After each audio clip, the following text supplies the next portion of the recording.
Good morning friends, थोड़ा सा late हो गया है रिकॉर्डिंग ऑन करने में। एनीवे डेट एंड टाइम को देखते हैं सबसे पहले। ऑलराइट, सो 28 ऑफ जुलाई 2025 और 10:48 हो रहा है अभी। सो फ्रेंड्स, यहाँ पर हमने टाटा स्टील को शॉर्ट कर दिया है। सॉरी, टाटा स्टील को हमने इस वाले कैंडल के रिजेक्शन के बाद शॉर्ट किया है, जो कि है इस कैंडल का लो, एंड इसी के ऊपर बफर के साथ हमने स्टॉप लॉस को भी प्लेस कर दिया है। एंड जो हमारा टारगेट हम एक्सपेक्ट कर रहे हैं आज के दिन, वो कहीं इस वाले लाइन तक का, इस वाले लेवल तक का, राइट। सो फ्रेंड्स, यहाँ पर हमारा अभी एंट्री लग हो चुका है, स्टॉप लॉस भी हमने प्लेस कर दिया है। अभी हम आराम से इंतजार करेंगे और देखेंगे कि क्या होता है इस ट्रेड में। उम्मीद कर रहे हैं कि ये जो टारगेट है हमारा आज के दिन में मिल जाना चाहिए, क्योंकि सेक्टर भी इसको सपोर्ट कर रहा है नीचे गिरने के लिए।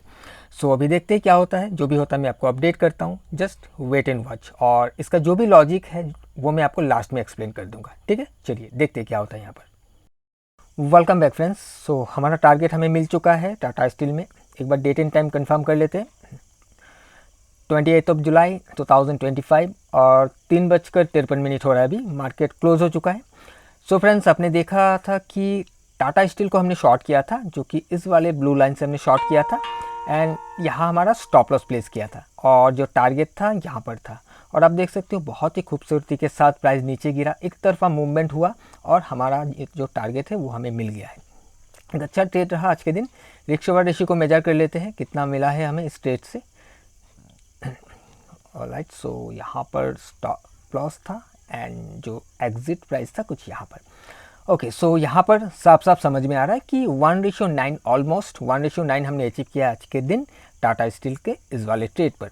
सो बहुत ही बढ़िया एंड सेटिस्फाइंग ट्रेड था, एंड आई होप कि आपको भी ये ट्रेड देखकर अच्छा लगा है। बाकी इस ट्रेड को कैसे बनाया गया, क्या लॉजिक है, मैं आपको थोड़ी देर में इसको एक्सप्लेन कर देता हूँ, वो एक बार देखते हुए जाना। ओके राइट फ्रेंड्स, आइए मैं आपको टाटा स्टील का ये ट्रेड एक्सप्लेन कर देता हूँ। तो हम सबसे पहले डेली चार्ट पर चलते हैं, और टाटा स्टील का जो ओवरऑल ट्रेंड है वो क्लियरली हमें अप डायरेक्शन के लिए देखने के लिए मिल रहा है, राइट।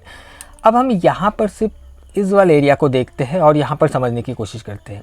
यहाँ पर अगर आप देखोगे कुछ इस तरीके से प्राइस एक हायर हाई हाई लो बना हुआ है, राइट। एंड उसके बीच में जो इंटरनली जो एक स्ट्रक्चर हमें देखने के लिए मिल रहा है, कुछ इस तरीके से आया हुआ है, कुछ ऐसे करके ट्रेंड बना था, राइट।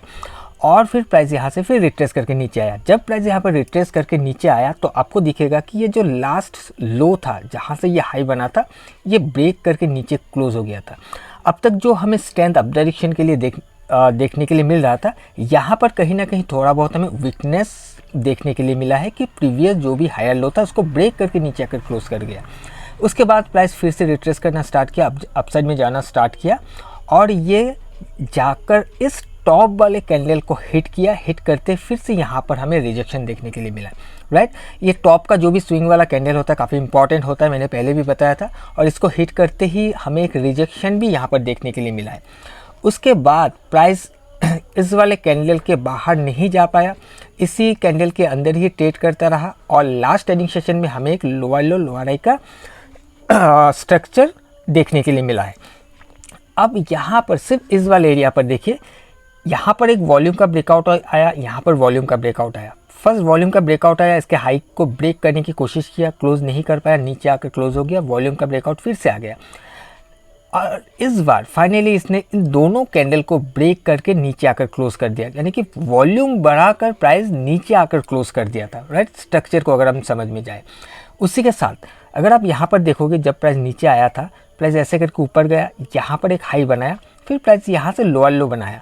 लोअर लो बनाने के बाद फिर से यहाँ पर एक स्ट्रक्चरली हायर हाई किया, और पैटर्न देखोगे तो लोअर हाई का फॉर्मेशन है। फिर प्राइस यहाँ पर जाकर कुछ ऐसे करके नया स्ट्रक्चर को ब्रेक करके क्लोज कर दिया। यानी कि इस एरिया पर अगर हम देखें तो कुछ ऐसे करके ऊपर गया था, फिर नीचे आया, फिर ऐसे थोड़ा बहुत ऊपर गया, अपने हाई को ब्रेक नहीं कर पाया, टच नहीं कर पाया, प्राइस फिर से नीचे गिरकर अपना इस वाले लो को ब्रेक करके नीचे क्लोज कर गया था, राइट।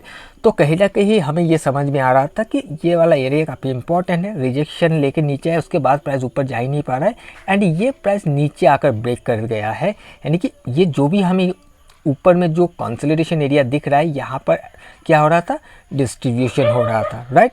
और इस डिस्ट्रीब्यूशन के चलते प्राइस में हमें डाउन साइड में ब्रेकडाउन देखने के लिए मिला क्लोजिंग बेसिस पर। इसका मतलब क्या है कि ये हमें वीकनेस कंफर्म कर चुका था, राइट। तो डेली के स्ट्रक्चर को आपने समझ लिया कि क्या हुआ था इस एरिया पर। एक कंसोलिडेशन के बाद डाउन साइड में ब्रेकडाउन हुआ, ट्रेंड कहाँ से चेंज होने की कोशिश की, एक इंपॉर्टेंट एरिया से जाकर हिट करने के बाद ये ट्रेंड चेंज किया है, राइट। तो अब अगर इसको डाउन साइड में हम ट्रेड करेंगे, मैं टारगेट भी यहाँ पर बता दे रहा हूँ कि ये जस्ट लो जो कैंडल है, जो इस लो बना हुआ कैंडल का जो हाई है, यहाँ पर हमने टारगेट को लिया था। अब हम इंटरडे के चार्ट पर चलते हैं, वहाँ पर आपको दिखाते हैं कि कैसे हमने इसको ट्रेड को बनाया था। चलिए 5 मिनट के चार्ट पर, और आज क्या हुआ देखिए। आज प्राइस ओपन हुआ, यहाँ ओपन होकर पहले ऊपर गया। ऊपर जब गया तो आपको दिखेगा कि लास्ट जो ट्रेडिंग सेशन था, लास्ट ट्रेडिंग सेशन में कुछ इस तरीके से एक ट्रेंड हमें देखने के लिए मिला था, राइट। और यहाँ पर एक पॉइंट ऑफ इंटरेस्ट था जिसको यहाँ पर भी हिट नहीं किया, यहाँ पर भी हिट नहीं किया, यहाँ पर भी हिट नहीं किया, ये टच कर ही नहीं पाया। बार बार उसके आमने सामने से प्राइस गिरने की कोशिश कर रहा था।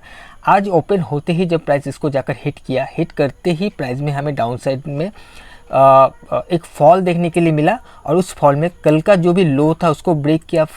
आज के दिन का फर्स्ट कैंडल था उसको भी ब्रेक करके नीचे आकर क्लोज कर गया। यानी कि आज मॉर्निंग में ओपन होने के बाद फिर से इसने अपना एक स्ट्रक्चर को ब्रेक करके नीचे आ गया था।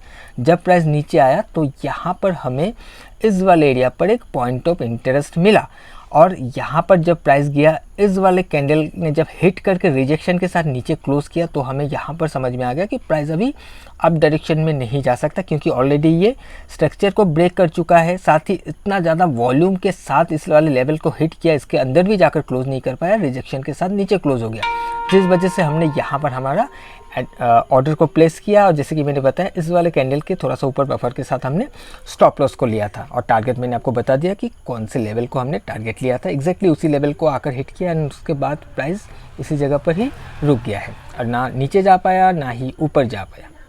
ओके, सो आई होप कि आपको समझ में आया होगा कि कैसे हमने इस ट्रेड को बनाया था। मैंने बहुत ही क्विकली आपको समझाने की कोशिश किया है, और बाकी आप लोग को बता देना चाहता हूँ कि अगस्त बैच स्टार्ट होने जा रहा है, जहाँ पर सिर्फ और सिर्फ 5 ट्रेनिंग्स ही अलाउ होंगे। अगर आप लोगों में से कोई भी इंटरेस्टेड हो तो मुझे आप DM कर सकते हो, या फिर आप मुझे ईमेल कर सकते हो yomecourse@gmail.com पर। डिस्क्रिप्शन में आपको मिल जाएगा ईमेल ID, वहाँ पर जाकर आप क्वेरी वगैरह अगर है तो आप मुझे मेल करके पूछ सकते हो। ओके, तो चलिए आज के लिए इतना ही। हम मिलेंगे किसी और एक नए वीडियो में। Till then, bye bye.